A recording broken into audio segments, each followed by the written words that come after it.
ગુજરાતનું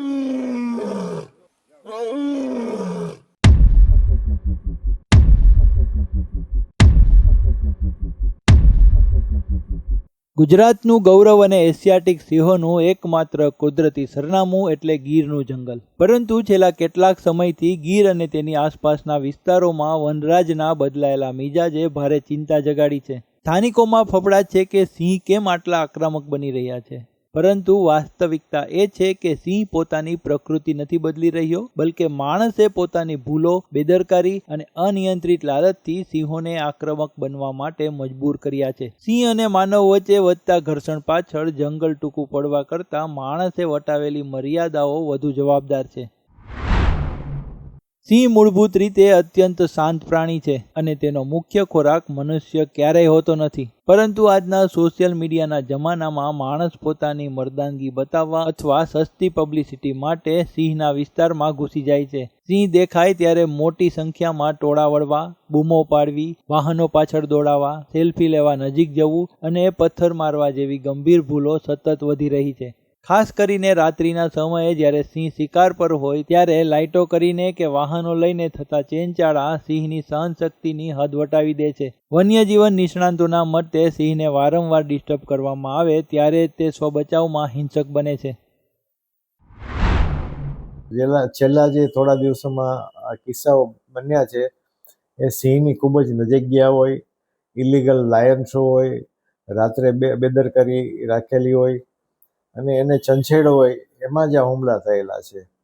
જો આવી બાબત આપણે નિવારી શકીએ તો આવા હુમલા થાય નહીં અને સિંહ કોઈ દિવસ મનુષ્ય ઉપર હુમલો કરે નહીં. એના ખોરાકમાં મનુષ્ય નથી, ચોપગા પ્રાણીઓ જ છે અને એ પ્રાણીઓ એને પૂરતા પ્રમાણમાં જંગલમાં અને જંગલની બહાર પણ મળી જ રહે છે. તો એને એના સમયે રાત્રે જ્યારે શિકાર કરવા નીકળે ત્યારે ડિસ્ટર્બ ન કરીએ, ઇલીગલ લાયન શોમાં ન જઈએ. એ ગંભીર ગુનો છે અને એમાં જોખમ પણ ઘણું જ છે. બીજી સૌથી મોટી વહીવટી અને માનવીય ભૂલ ગીરના ઇકોઝોનમાં આડેધડ ખડકાયેલા હોટલ અને રિસોર્ટના બાંધકામો છે. હાલમાં જ હાઈકોર્ટમાં રજૂ થયેલા કલેક્ટરના ચોંકાવનારા સોગંદનામા મુજબ ગીરમાં ચાલી રહેલા કુલ 501 વ્યવસાયિક એકમોમાંથી 387 એકમો તદ્દન ગેરકાયદેસર છે. જૂનાગઢ, અમરેલી અને ગીર સોમનાથ બોર્ડર પર વન વિભાગની એનઓસી વગર જ વ્યાવસાયિક પ્રવૃત્તિઓ ધમધમી રહી છે. રસ્તા, રેલવે વિસ્તાર, ખુલ્લા કૂવા અને ઔદ્યોગિક પ્રોજેક્ટ્સના કારણે સિંહોના હજારો વર્ષ જૂના કુદરતી કોરિડોર એટલે કે અવરજવરના માર્ગો માણસે બ્લોક કરી દીધા છે. જ્યારે વનરાજનો પોતાનો રસ્તો સંકુચિત થઈ જાય ત્યારે માનવ વસ્તી તરફ આવવા સિવાય તેમની પાસે કોઈ વિકલ્પ રહેતો નથી.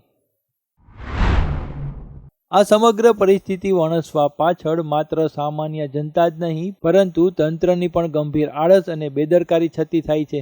ગીર અને તેની આજુબાજુમાં ચાલતા ગેરકાયદેસર લાયન શો વન વિભાગ સંપૂર્ણપણે બંધ કરાવી શક્યું નથી. ટુરિઝમના નામે સિંહોને પાંજરામાં પુરાયેલા પ્રાણીની જેમ ટ્રીટ કરવાની માણસની ભૂલ હવે ભારે પડી રહી છે. વન વિભાગ પણ સિંહોની બદલાતી પેટર્ન અને માનસિકતાને વૈજ્ઞાનિક ઢબે સમજવામાં ક્યાંક ને ક્યાંક ઊણું ઉતર્યું છે.